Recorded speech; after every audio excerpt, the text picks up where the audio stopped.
These hearings are probably the most productive thing we do every year because they show in a very real way the impact that government has on an everyday person and in their everyday lives. We use the information that we get from these hearings in many respects to drive public policy. The problem New Jersey faces right now is there is a shrinkage of money that every state is facing. We have to balance these needs with real concerns and fight through this economic crisis together.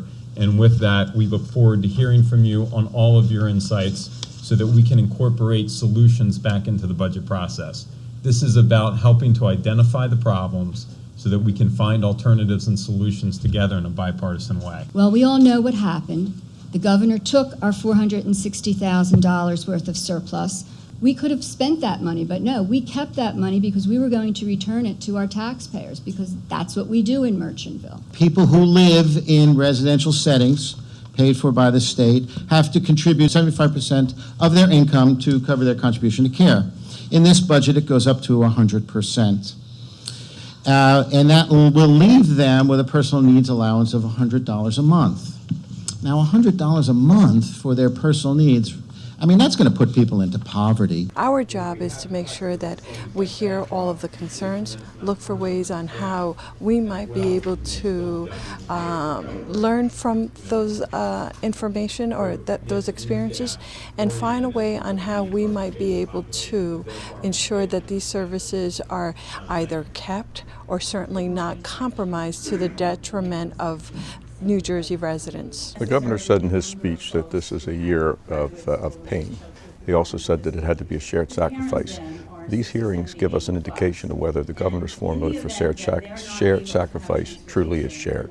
And my concern is that people who are earning over $400,000 a year are getting an income tax cut, and seniors in New Jersey are getting a property tax increase of $1,200 because their rebate for 2010 is not going to occur.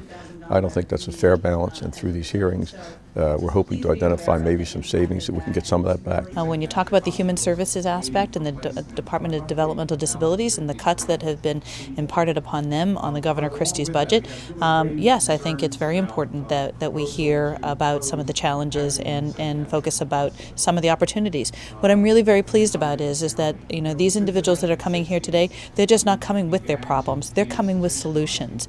And we're here to listen to some of their opportunities for solutions that they feel, as they know best about their industry, they're going to be good corrective actions for them. The concerns that I'm hearing that need to be addressed are the people that can't speak for themselves, the people that are in homes, in institutions that are developmentally disabled, that need a voice, that need our help, that we need to take care of.